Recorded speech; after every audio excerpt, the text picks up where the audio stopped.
वो दूर दुरादिया सजना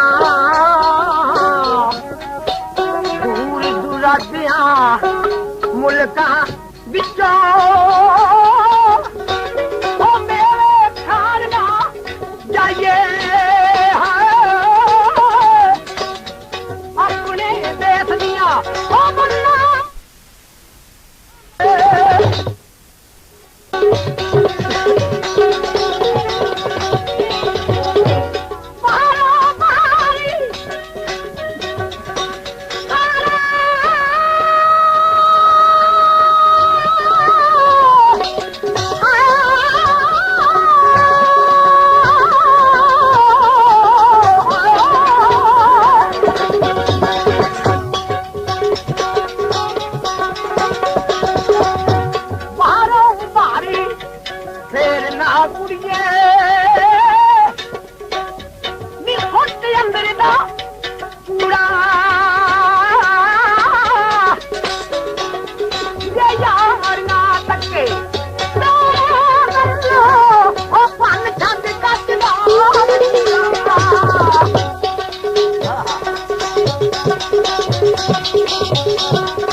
बड़े बोल प्यारे जनाब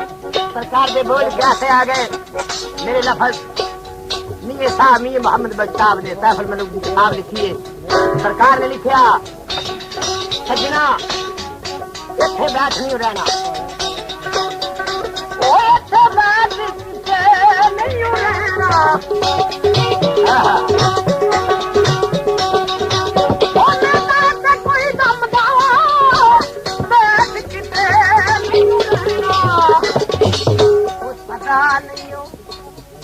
पता नहीं हो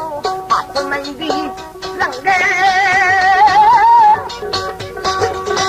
वो पता ना धड़का गंगा पता ना छोपे वो रंग में लुमड़ा इना